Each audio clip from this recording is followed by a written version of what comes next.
저랑 같이 교도가십니다. 오늘 하나님 말씀 시편 23편 1절에서 6절까지 말씀을 같이 교도가십니다. 마지막 구절은 저랑 같이 합독하십니다. 시편 23편 제가 먼저 읽겠습니다.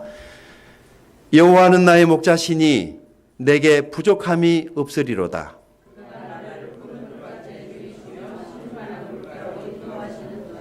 내 영혼을 소생시키시고 자기 이름을 위하여 의의 길로 인도하시는도다.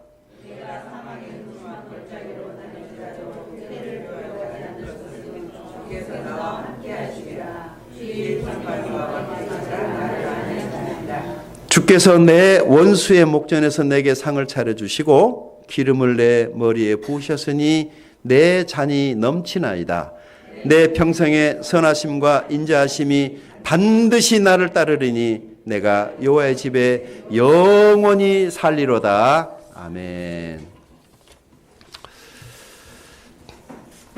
지난주 김파울 목사님 오셔서 설교하셨던 그 설교 내용 중에 여러분에게 지금 기억에 남는 게 뭐 있습니까? 저는 에덴 동산에서 뱀 얘기, 뱀탕 이야기가 기억에 남아 있습니다. 진짜 하와가 한국 사람이었다면 거기 에덴 동산에 나타났던 그 뱀을 틀림없이 잡아서 뱀탕을 끓여서 아담에게 줬을 것이 틀림없습니다. 정말 그렇게 됐다면 어떻게 됐을까? 그날 하와에게 다가왔던 그 뱀이 뱀탕이 됐다면 인류 역사는 성경의 이야기는 다르게 써졌겠죠. 그러지 못해서 이제 무슨 일이 생겼냐면 하나님이 말씀하신 말씀은 까마득히 잊어버리고 뱀이 하는 말을 들었어요. 들어보니까 그럴싸했단 말이죠. 그래서 뱀이 하라는 대로 했어요. 누구 말에 순종한 거죠? 그래서 무슨 일이 생겼어요? 아담과 하와의 집안에 망조가 든 겁니다. 지금도 하나님의 말씀을 듣지 못하거나 듣고 잊어버리고 세상에서 들려오는, 육신에서 들려오는 그런 이야기에 귀를 기울이고 그 말을 따라가는 사람들마다 망조들고 집안이 망조들고 인생이 그렇게 어리석게 끝나는 것입니다. 사람은 하나님의 말씀을 들을 수 있도록 지음받은 특별한 존재입니다. 우리가 지금 살고 있는 이 모습은 원래 하나님이 의도하셨던 모습이 아니에요. 이렇게 피곤하게 살라고 만들지 않았어요.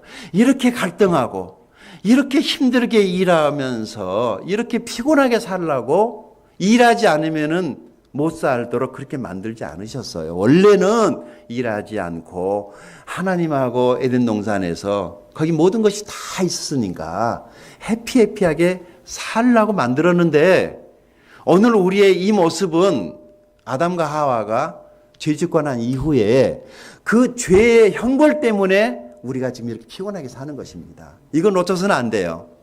하나님의 원래의 계획은 이렇게 사는 거 아니었어요. 남자는 종신형을 받았어요.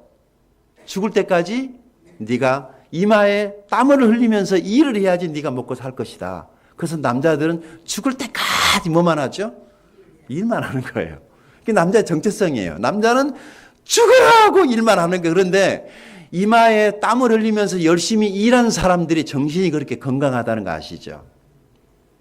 일 안 하고 머리 굴려서 사는 사람들이 정신이 건강하지가 않아요. 한국 사회가 왜 문제죠? 지금 고학력자들.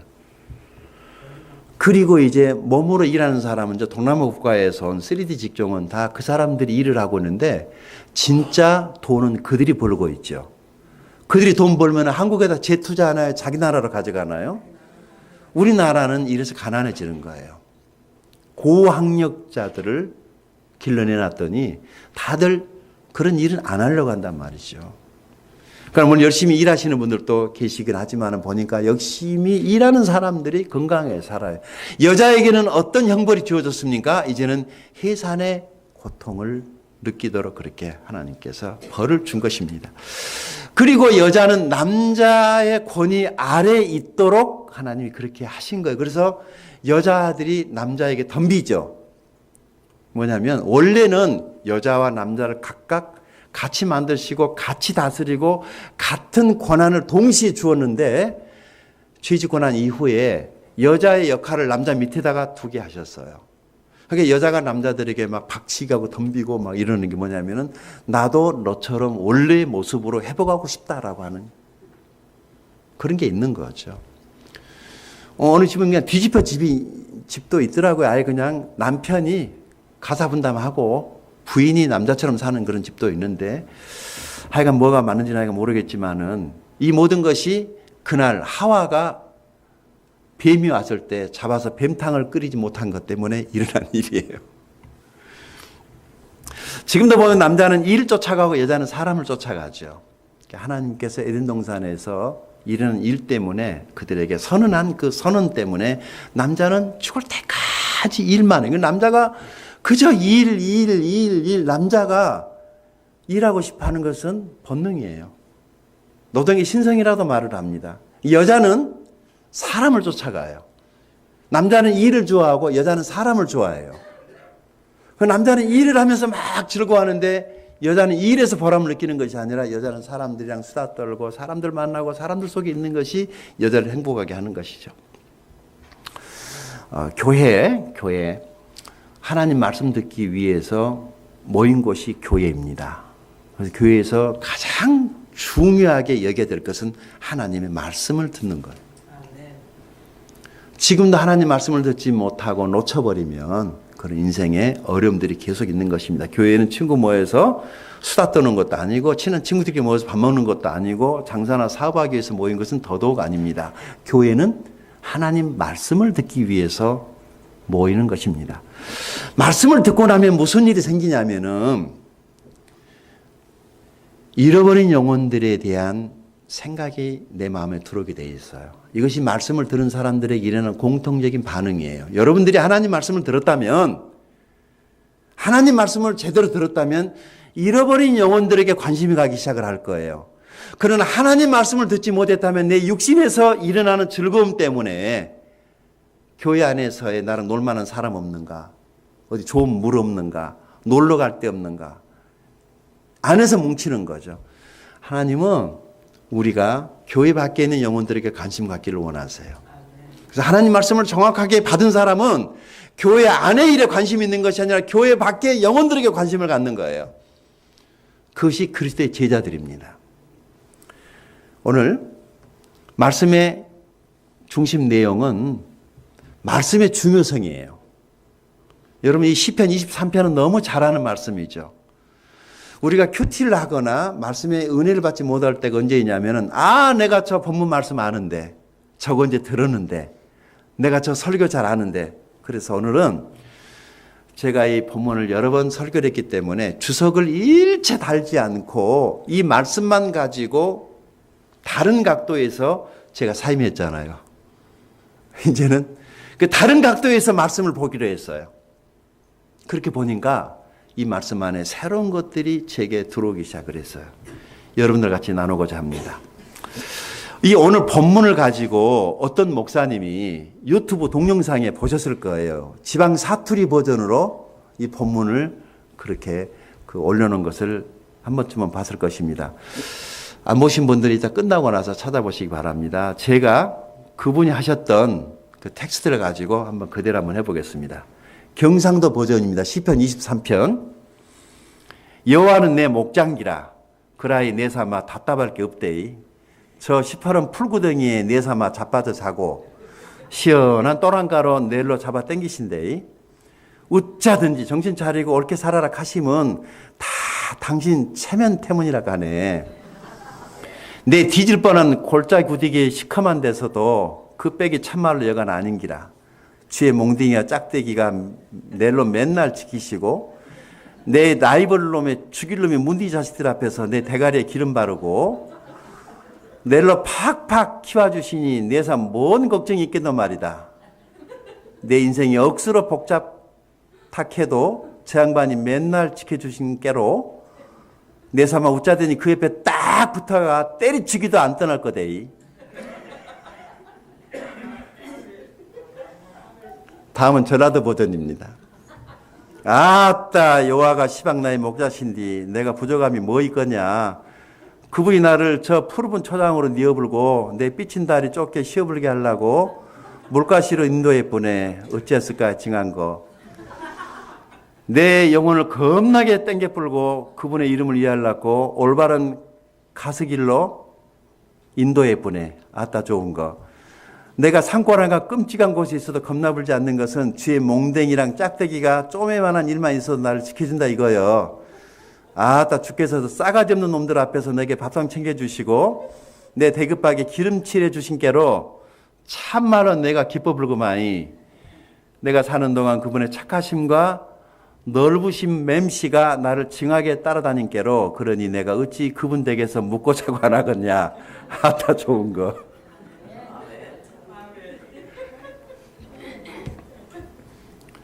유튜브 가서 뒤져보면 원본이 있어요. 거기는 함경북도 버전도 하나 더 있습니다. 그건 내가 뺍니다. 이 본문은 믿지 않는 사람들도 잘 아는 내용이에요. 다윗의 시입니다. 다윗이 이 시를 만든 배경이 있어요. 이것을 이해하시면 훨씬 더 은혜가 돼요. 여러분 다윗이 어떤 사람입니까? 이스라엘의 왕 아닙니까? 모든 것을 다 가진 부족함이 없는. 그래서 세상의 모든 남자의 로망이에요. 다윗은 악기도 잘 다뤘죠. 시인이었죠. 왕이었죠. 백전백승을 한 용사였죠. 모든 남자들이 다 부러워하는 사람이었어요. 그런데 다윗에게도 한 가지 부족한 것은 있었어요. 뭔 줄 아세요? 그의 가정이 불행했어요. 우리 성경 볼 때 이거 놓치면 안 됩니다.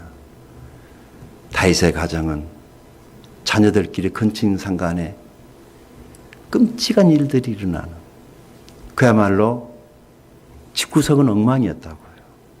남들 볼 때는 왕이었고 대단해 보였을지라도 가와만사성이란 말이 성경에 있는 말씀이라는 거 아시죠? 집에서 잘 돼야지 밖에서 하는 모든 일이 다 잘 된단 말이죠. 다윗이 왕이 돼서도 편하지 않는 거예요. 쉽게 말해서 행복하지가 않아요. 자기 집만 생각하면, 자식들만 생각을 하면, 자기 집안에 돌아가는 일만 생각을 하면은 머리꼬리 찌근찌근하게 아픈 거죠. 우리는 돈 없어서, 옷 없어서, 차 없어서, 외모 때문에 힘들어하고 아파하고 세계적인 지위가 없어서 힘들어하지만 다윗은 그런 것들은 자기에게 문제가 되지 않았어요. 정말 기가 막힌 인생을 살았어요. 가만히 생각해 보면 진짜 기가 막힌 거예요. 기가 막힌 거예요. 자기 집안은 그렇게 엉망진창이 됐는데 자기는 왕이란 말이죠. 이게 진정한 행복이었냐? 이걸 진정한 행복이라고 말할 수 있겠냐? 남들 보기에는 그저 뭐 사회적 지위도 있고 돈도 있고 집도 있고 차도 있으니까 저 정도 되면 행복하겠지라고 그래서 다가가서 떠들새 보면 인생 사는 거 다 똑같은 거 아니에요, 솔직히? 다 똑같아요. 천석권은 천 가지 걱정, 만석권은 만 가지 걱정이라고. 근심 없는 사람, 걱정 없는 사람, 염려 없는 사람은 어디 있어요? 많이 가졌으면 많이 가졌기 때문에 더 가지려고 그러고, 배운 사람은 더 배우려고 그러고, 이쁜 사람은 더 이뻐지고 싶어서 더 뜯어고치고. 참 이상하죠. 다윗은요, 겸손한 사람이었어요. 그래서 하나님께 다윗에게 정말 많은 은혜를 베푸십니다. 여러분 지금도 하나님은 겸손한 사람에게 은혜를 베푸세요. 겸손해야 됩니다. 끝까지 겸손할 수 있기 바랍니다. 왕이었지만 위선 떨지 않고 하나님 앞에서는 울 수 있는 가슴을 가진 남자였어요. 사람들 앞에서는 잘나 보여야 하기 때문에 큰 소리 쳤지만은 뒤돌아서 하나님 앞에 무릎을 꿇고 울 줄 아는 사람이었어요. 자기 침상이 자기 눈물에 떠다닐 정도로 눈물을 흘렸고 얼마나 많은 날들을 피눈물로 시간을 보내는지 모릅니다. 지금도 하나님 앞에서 엎드려 울 수 있는 사람, 그 사람은 겸손한 사람입니다.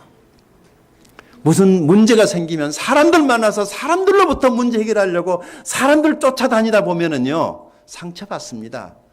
내가 더 악하고 독종돼 버립니다. 여러분 하나님께 나와서 우십시다. 하나님께 무릎을 들이십시다. 하나님께 내 원통한 사정을 아뢰시면 하나님이 살아계시기 때문에 듣고 응답하세요. 만약에 그런 간증 없으면 예수 믿는 거 헛방이에요. 신앙생활 위선이에요.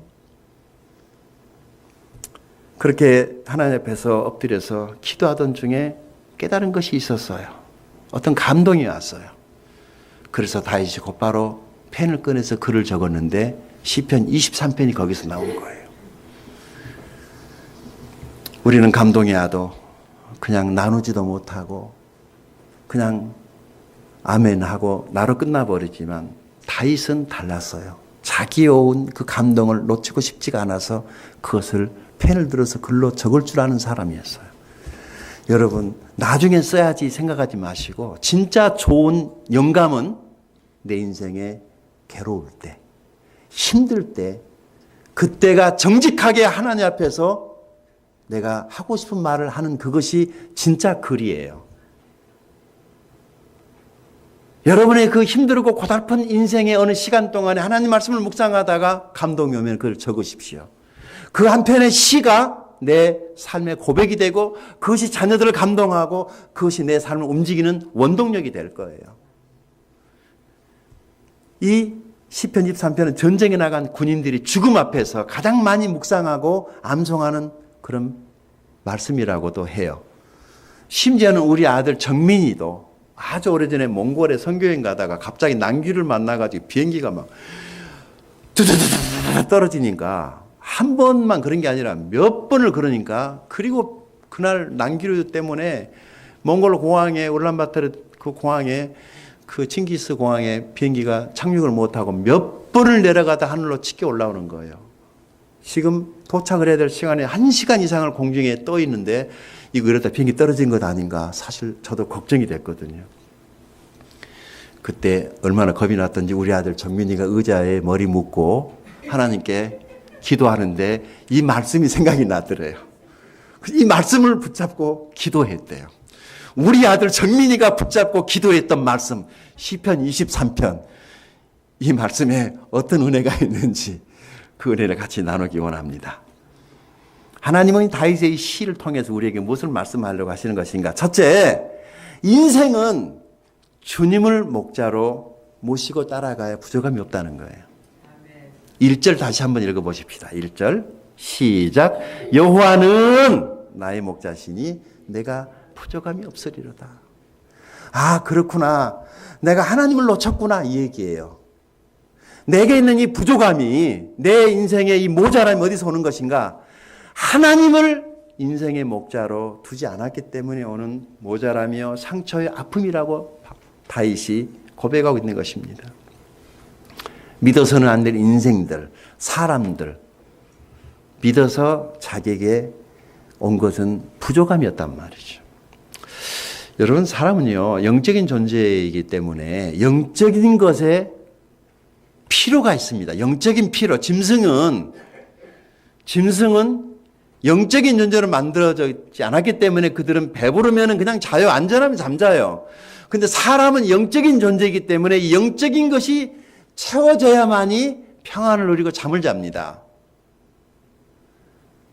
불안하면 영적인 것이 채워지지 않으면 배가 고파도 잠을 못 자고 위협을 느껴도 잠을 못 자지만은 영적인 것이 채워지지 못해도 잠을 못 자는 거예요. 그 짐승하고 사람의 다른 이유가 바로 그것이죠. 언제 말씀드렸지만 유진 피터슨의 메시지 성경에 사람은 마음이 너무 커서 이 세상이라도 담기에 부족할 것이다. 참 번역이 잘 되어 있는 것 같아요. 사람의 마음이 너무 커서 이 세상이라도 담기에 부족할 것이다. 그 빵서의 저자 파스칼도 그런 말을 했어요. 사람의 마음에는 어떤 하나님 모양의 구멍이 뚫려 있어서 그 구멍은 아마 하나님으로만 채워지는 것 같다라고 하는 유명한 말을 했어요. 사람은 하나님으로만 만족합니다. 사람은 하나님으로만 채워지는 존재입니다. 세상 것에 목말라하지 마세요. 그거 어차피 모자라요. 24평? 가 살아보세요. 32평이 커 보이고 32평? 60평이 커 보이고 60평이 살아보니까 또 어디 다른 뭐 더 좋은 주택 없어? 그것이 인생이에요. 이 세상 것 가지고 어차피 만족하지 못합니다. 돈은 어차피 모자란다고 제가 말씀드렸죠. 그게 있어도 모자라고 없어도 모자라고 돈은 어차피 모자라는 것입니다. 생각해 보세요. 다윗은요, 모든 것을 다 가진 왕이었어요. 우리는 없어서 고통이지만 다윗은 그런 것들 때문에 부족함을 느낄 필요가 전혀 없었단 말이죠. 그래서 그 자기에게 있는 이 부족함이 뭔가라고 하나님께 기도하다가 안 거예요. 다윗은 전쟁의 영웅이요, 왕이요, 다 가졌는데 만족이 안 돼. 뭘까? 이게 뭘까? 사실 그때 하나님을 찾았어야 되는데 엉뚱한 것을 만져버립니다. 그게 밧세바 사건이에요. 하나님이 금하신 것을 만져버립니다. 그걸 만지면 행복할 줄 알고. 그것이 화근이 돼가지고 박살나죠. 아주 깨죽창이 납니다. 그 피눈물을 흘리며 하나님의 심판 앞에서 초죽음이 돼서 그렇게 회개하다가 깨달은 거예요. 그게 뭐냐면, 그렇구나. 내가 하나님을 따르지 않아서 생긴 일이구나. 모든 거 다 내려놓고 이제 하나님을 따르기로 결심하고 나니까 자기 마음 안에 뭔가 확 밀려오는 게 있었어요. 그게 뭐예요? 평안이었어요. 행복. 이거면 살겠다. 이거면 살겠다. 여러분, 사람에게는 하나님이 필요합니다. 하나님이 보내신 그 아들 예수가 우리에겐 필요합니다. 그 예수를 따라가는 것이 내 인생의 복입니다. 그러면은 부족함이 없다는 거죠. 부족함이 없다는 것이죠. 저에게도 여러분의 이런 고백이 있게 되기를 바랍니다. 예수님을 인생의 주인으로 모시지 않고 사는 모든 인생들마다 여전히 부족함을 느끼며 사는 것입니다. 사실 여러분, 인생들을 의지하지 마시고 예수님을 의지하시기 바랍니다. 시편 103편 15절에 인생은 그날이 풀과 같으며 그 영화가 들의 꽃과 같도다. 시편 146편 3절에 방백들을 의지하지 말며 도울 힘이 없는 인생도 의지하지 말지니. 이사야서 2장 22절에 너희는 인생을 의지하지 말라. 그의 호흡은 코에 있나니 수에 칠 가치가 어디 있느냐. 인생이라는 것이 정말 별거 아닙니다. 도울 힘이 없는 인생들을 쫓아다니지 마시고 기대하지 마시고 의지하려고 하지 마십시오. 그러면은 상처받고 큰 코 다칩니다.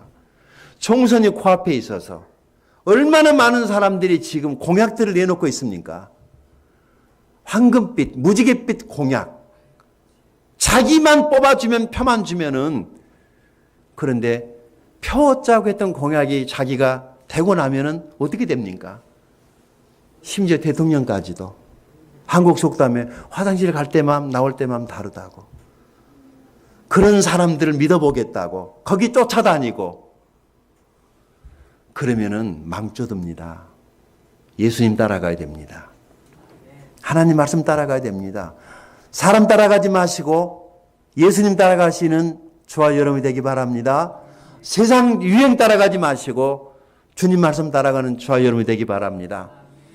똥파리 따라가면 어디 가겠습니까? 쓰레기통이나 똥통입니다. 나비를 따라가면 꽃밭에 갑니다. 예수님 따라가면 천국에 갑니다. 말씀 따라가면 부족함이 없는 에덴 동산을 만나게 될 것입니다.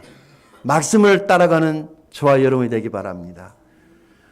그러면은 돈이나 옷이나 명예나 외모는 부족할지라도 영혼은 풍성할 것입니다. 영혼이 잘 되고 다른 것이 잘 돼야지 진짜 잘 되는 것이지, 다 잘 되고 영혼이 잘못되면 그것은 진짜 잘못된 것 아니겠습니까? 저와 여러분의 마음 안에 하나님의 평안이 있게 되기를 바랍니다. 편리를 위해서 예수 믿지 말고 평안을 위해서 예수를 믿어야 됩니다. 돈은 우리에게 편리를 가져다 주는지 모르지만은 평안은 가져다 주지 못합니다. 평안은 하나님이 우리에게 주시는 것입니다. 두 번째, 다윗은 주님 앞에서 기도하다가 이걸 깨달았어요. 아, 주님이 나의 필요를 아시고 주님이 내 필요를 채워주신다고 다윗이 고백합니다. 2절 3절 한번 읽어볼까요? 자, 시작. 그가 나를 푸른 초당에 누이시며 쉴만한 물가로 인도하시는도다. 내 영혼을 소생시키시고 자기 이름을 위하여 의의 길로 인도하시는도다. 아멘. 여기 양에게 필요한 것 두 가지가 나오죠. 2절에 뭐예요? 오케이. 자, 상상을 한번 해보세요. 양이 있어요, 양. 그 양에게 필요한 것 두 가지가 뭐라고요? 쉴 만한 물과 그 다음에 푸른 초장이에요. 양은 이 두 가지만 있으면은 땡이에요. 꼴, 먹을 양식이죠. 그 다음에 물, 이 두 가지만 있으면은 충분해요. 나머지는 사치예요. 없어도 돼요. 우리는 사치품을 위해서 평생을 헐떡이며 사는 것 같아요. 진짜 필요한 것은 덜 중요하게 생각을 하고, 이거 있으나 마나한 덜 중요한 사치품이라는 게 뭐예요? 있을 때뿐이죠. 자기를 드러나게 하는 거. 그것 때문에 싸우고, 그것 때문에 목마르고, 그것 때문에 밤잠 안 자고. 그 사치품을 위해서 인생 낭비하지 맙시다. 꼭 필요한 것만 있으면 되는 거 아니겠어요?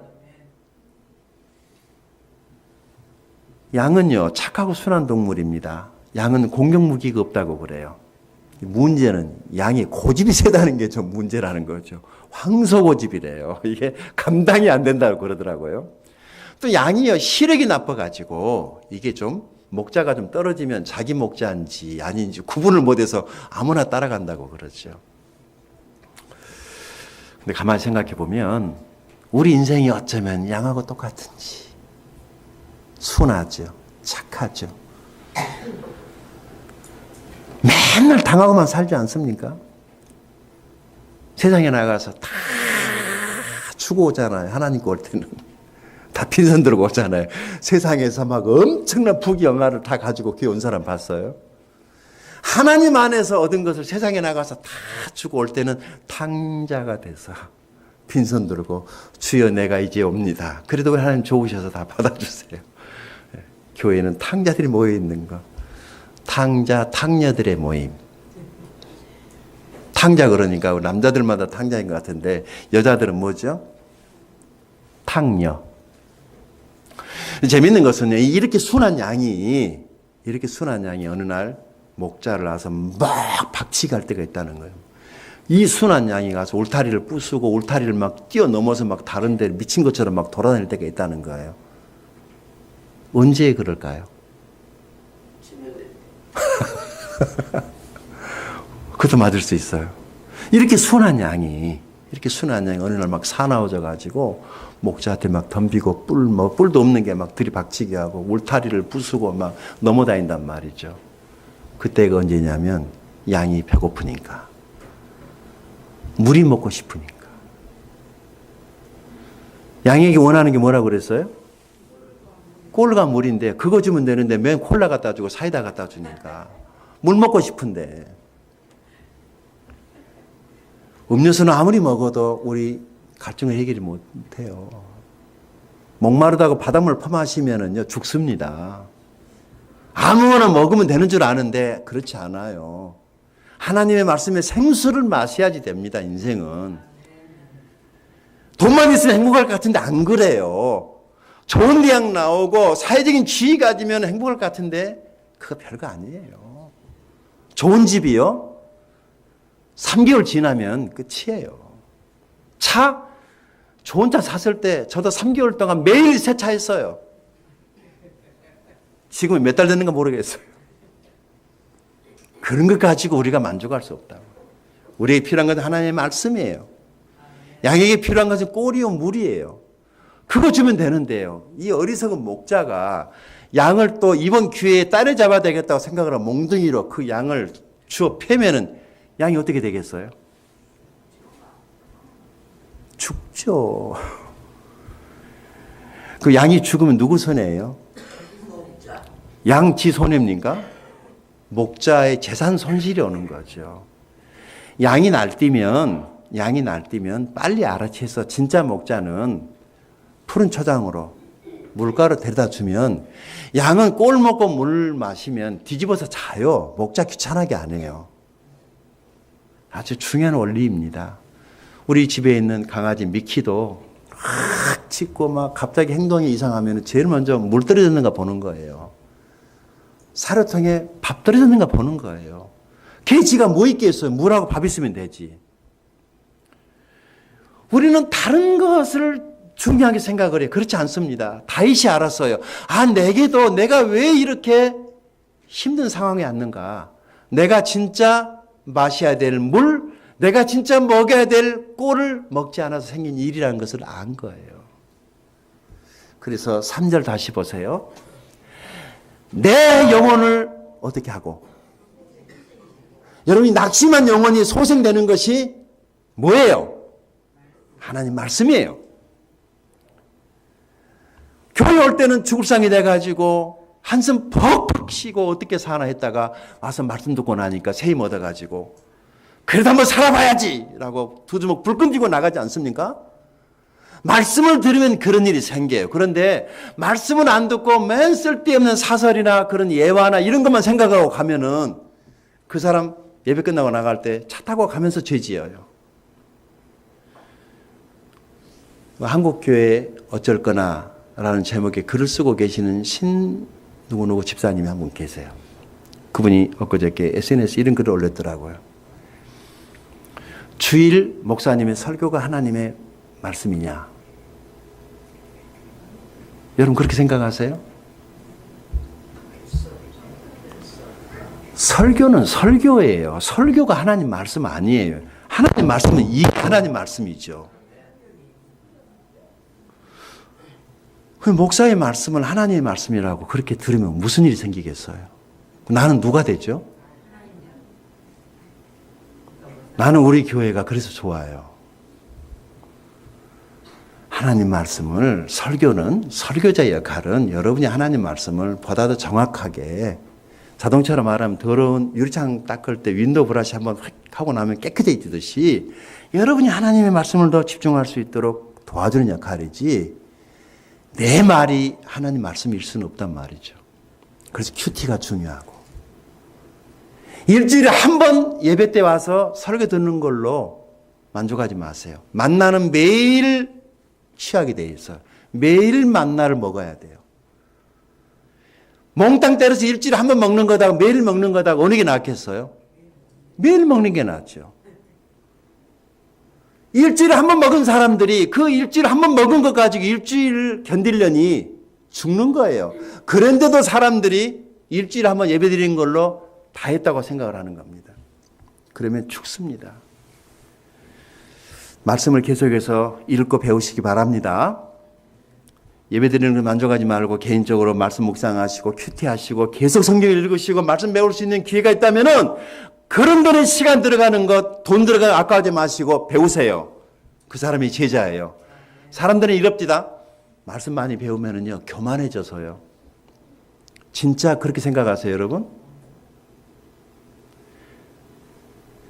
그 사람이 말씀을 제대로 배웠다면 교만해지려고 해도 교만해질 수가 없어요. 내가 아는 상식으로는.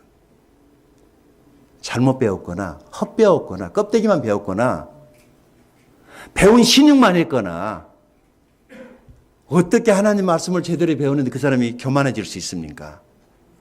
그 사람은 말씀 안 배워도 원래 교만해요. 원래 교만했기 때문에 그 사람이 말씀 배워도 교만한 것이지 어떻게 하나님 말씀을 배우는데 교만해질 수가 있냐고요. 그 사람은 뭘 배워도 교만해요. 오늘 한국교회 문제가 무엇입니까? 교회 다니는 사람 많지만 하나님 말씀을 그렇게 많이 아는 사람, 배우는 사람 별로 없는 게 문제 아니에요.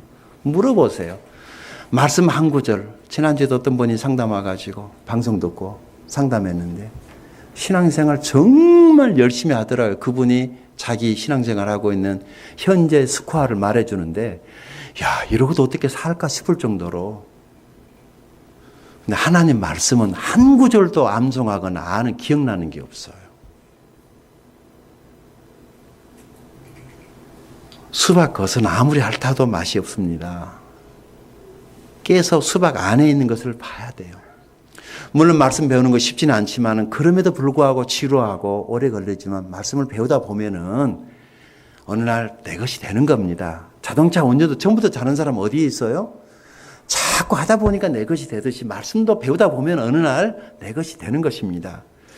은퇴한 목사로서 여러분에게 간곡히 말씀드리고 싶은 것은 하나님 말씀을 계속해서 배우시기를 제가 당부드리고 싶어요. 그것이 제자의 길이요. 그것이 우리 교회 공동체가 잘 되는 것이요. 좋은 그리스도인이 되는 지름길입니다. 또 하나는 말씀을 많이 배워야 되지만 또 하나는 배웠으면 뭘 해야 되죠? 사역, 섬겨야 됩니다. 양이 계속 먹으면은 미륵돼지 돼버립니다. 그렇지 않아요? 물 먹고 꼴 먹고 잠이나 자면 삐둥삐둥 살만 쪄가지고 그 비만 걸려가지고 양이 맨 궁그러 다니고 병들죠. 빨리 죽어요. 적당한 운동을 해야 돼요. 우리 그리스도인들에게서의 적당한 운동은 다른 것이 아니라 사역입니다. 섬기는 거죠. 사역 안 하면 다 병들어요. 사역을 해야 돼요. 섬겨야 됩니다. 사역을 하면 이런 유익이 있습니다. 첫째, 자기가 넘어지지 않습니다. 넘어지려고 했다가도 일어서야 돼요. 왜냐하면 자기를 바라다 보는 사람들이 있잖아요. 가족이 있고 목원들이 있으니까. 이게 사역하는 사람들의 유익이에요. 두 번째, 사역을 하면 자동 기도자가 됩니다. 기도하지 않고 사역을 한다는 것이 얼마나 위험하고 얼마나 부담스러운 일이라는 것을 사역을 해보신 분은 알 거예요. 기도하지 않고 백날 불 때 보세요. 밥그릇가. 그 사람 변화 안 돼요. 아무 일도 일어나지 않아요. 아무리 좋은 음식으로 손대접하고 식사 대접해도 그 사람 변화 안 됩니다. 기도하고 난 다음에 식사 대접하면 그러면 사람이 변화되고 그 사람의 간증이 있어서 사역이 재미가 있을 거예요. 세 번째, 사역을 하면은요, 어떤 유익이 있냐면은 내가 부지런해집니다. 여러분, 게으른 사람을 누가 존경하고 따라옵니까? 게을러 터져 있는 사람. 제가 게으른 사람이었어요. 정말 내가 생각해보면 게으른, 저 원래 이렇게 부지런한 사람, 지금도 부지런한 거 아니지만, 오늘 아침 이런 생각을 했네요. 앞으로 이제 후임 목사 오면 나는 어디 가서 설교하지. 설교 누가 안 해주면은 초청 안 하면 못 하는 거잖아요. 그리고 우리 목사, 은퇴한 목사님 제일로 두려워하는 것이 주일 오전에 어디 가서 뭘 할고 이런 것에 대한 두려움이 있다고 그래요. 그런데 나는 이 일을 하나 발견했어요. 그 뭐냐 하면, 그렇구나. 우리 교회에 와서 1부 예배에 앉아서 말씀의 은혜를 누리고 2부 예배 때는 카페에 가서 서빙하면 되겠구나.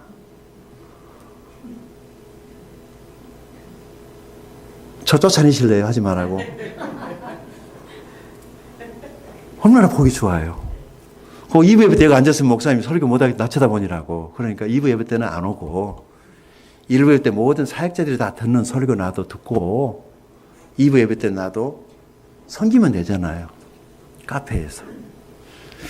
여러분들이 허락하면은 하겠습니다. 사역을 하면 가정이 행복해집니다. 부부싸움을 하려고 했다가도 일단 휴전을 해야 돼요. 목장 모임 하고 나서 싸우자. 그런데 목장이 끝나고 나니까 싸울 일이 없어지는 겁니다. 그래서 가정이 좋아지는 거죠. 여섯 번째, 사역을 하면 영적인 성숙이 있어요. 그래서 적당한 사역은 꼭 필요한 것입니다. 자, 세 번째 다윗이 깨달은 것이 4절 5절에 기가 막힌 메시지가 하나 있어요. 우리 읽어볼까요? 4절 5절 읽겠습니다. 시작. 내가 사망의 음침한 골짜기로 다닐지라도 해를 두려워하지 않을 것은 주께서 나와 함께 하심이라. 주의 지팡이와 막대기가 나를 안위하시나니 주께서 내 원수의 목전에서 내게 상을 베푸시고 기름으로 내 머리에 바르셨으니 내 잔이 넘치나이다. 여기서 우리가 놓치기 쉬운 것이 하나 있는데 그게 뭐냐면은 주께서 나와 함께입니다. 다윗이 깨달은 것이 그거였어요. 그렇구나. 내가 하나님을 위해서 하는 것이 아니라 하나님이 나를 위해서 하는 거구나를 깨달은 거예요. 속 없을 때는 내가 하나님 일한다고 막 날뛰고 다니거든. 근데 보세요. 집에서 자식이 부모를 챙깁니까? 부모가 자식을 챙깁니까? 여러분, 우리가 하나님을 위해서 뭘 할 수 있습니까? 하나님이 우리를 위해 하십니까? 근데 우리가 하나님을 위해서 뭐 하겠다는 것 자체가 좀 오버 아니에요? 사고나 치지 말지. 그래서 하나님이 일을 하겠다는 사람들이 문제예요. 하나님은 스스로 일하세요. 나 없으면 안 될 걸? 아니야. 네 없으니까 내가 일 못 하겠다예요. 너만 없으면 더 잘 되겠다예요. 공동체를 해치는 것이 뭐냐면은 너무 자기 주관적이고 독선적인 것이에요. 함께 가는 겁니다. 하나님이 일하시도록, 역사하시도록. 그럼 훨씬 쉽게 갈 수 있는 것이죠. 다시 그걸 깨달았어요. 근데 어디서 깨달았냐면, 저를 한번 보실래요? 그 깊은 골짜기를 내려갔어요. 침침하고 칙칙하고 햇볕도 없고 정말 사람이 못 살도 곰팡이밖에 없는 그 인생의 깊은 계곡에 내려가서 깨달은 게 있었어요. 골짜기에서. 여러분, 이 골짜기가 사람 만드는 교실입니다. 이 골짜기를 자주 내려간 사람이 변화가 되는 거예요. 산 정상에선 사람 안 바뀝니다. 이것이 골짜기의 축복이라고 어떤 목사님이 말씀하셨어요. 골짜기에서 배워야 됩니다. 골짜기에서 인생이 무엇인가를 알아야 됩니다. 골짜기에서 사람이 얼마나 악한 존재인가를 보아야 됩니다. 골짜기를 내려가야만이 알 수 있습니다. 하나님하고 1대1로 독대를 해야만이 내 문제가 제대로 보이는 것입니다. 그 골짜기. 올라갔다 내려갔다 올라갔다 내려갔다 하면서 배우는 것입니다. 배우는 것입니다. 이 골짜기는 누구나가 다 경험하는 거예요. 그런데 골짜기에서 배운 사람은 성공하고 골짜기에서 배우지 못한 사람은 또 올라왔지만 다시 내려가야 돼요. 그래서 올라갔다 내려갔다 올라갔다 내려갔다. 저는요 평생을 골짜기를 올라갔다 위로 골짜기로 내려갔다 위로 올라갔다 내려갔다 올라갔다 한 사람을 봤어요. 누군 줄 아세요? 바로 저예요. 못 깨달으니까 또 내려가더라고. 한 번 내려갈 때 깨달았으면 되는데 이 미련한 인생이 못 깨달으니까 어떻게 올라왔는데 또 데리고 내려가더라고. 근데 골짜기에 내려가서 배워야 됩니다. 내가 사임하고 나니까 교회가 다시 보이고 교회가 있다는 것이 얼마나 감사하고 그동안의 인생의 삶이 얼마나 하나님께 감사했는가. 정말 감사할 게 많이 있더라고요. 다윗은 인생의 깊은 골짜기에서 무엇을 배웠느냐? 주님이 언제나 나와 함께하고 있다는 것을 배웠어요. 자기 혼자 힘으로 산 줄 알았는데 그것이 아니었어요. 주님이 지팡이와 막대기로 나를 지켜주시고 힘들고 어려운 일이 있을 때 주님이 내게 은혜 베풀어 주셔서 원수들 앞에서 상 차려주시고 원수들 앞에서 기름 부어서 괜찮아라고 그분이 손들어 주시고 언제나 승리하게 하신 분이 주님이시다는 걸 알았어요. 처음에는 자기가 전쟁을 잘해서 용감해서 전쟁에서 이긴 줄 알았어요. 골리앗을 자기 힘으로 무너뜨린 줄 알았어요. 그것이 다 주님의 은혜였다는 것을 나중에 안 거죠. 자기 같은 그 목동이 아버지도 기억할 수 없을 정도로 내던져진 인생이 이스라엘의 왕이 된 것도 하나님의 은혜였다는 것을 알았어요. 아, 그렇구나. 인생은 하나님의 은혜로 사는구나. 이걸 깨달은 거예요. 여러분, 우리는 하나님의 은혜로 살고 있습니다. 내가 너 만난 것도 은혜다. 이 사업도 직장도 은혜다. 이런 교회, 이런 목사님 만난 것도 은혜다. 이런 목자 만난 것도 은혜다. 모든 것이 다 은혜예요. 모든 것이 다 은혜예요. 우리 옆 사람이랑 인사 한번 합시다. 은혜입니다. 은혜입니다.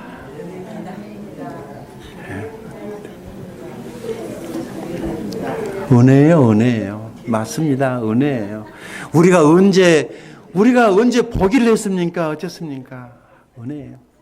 어젯밤 이 말씀을 준비하면서 혼자 참 많이 울었습니다. 요즘에 주로 제가 그렇게 지냅니다. 지난 한 30년 동안 제 몸 안에 삶 속에 습관되어져 버린 이 사회 코드를 바꿔야 되기 때문에 앞으로는 다르게 살아야 되니까 마약 중독자처럼 이것을 바꿔야지, 코드를 바꿔야지 내가 앞으로 더 살 수 있으니까 그동안에 하던 것을 안 하는 훈련을 하고 있습니다. 죽겠어요, 힘들어서. 날마다 십자가의 날을 못 받고 정말 죽겠습니다. 철저하게 죽는 연습을 하고 있습니다. 가끔씩 창문 너머 어렴풋이 옛 생각이 나겠지요. 그런 슬픈 눈으로 나를 보지 말아요. 지나간 옛일이지만 잊을 수는 없을 거예요.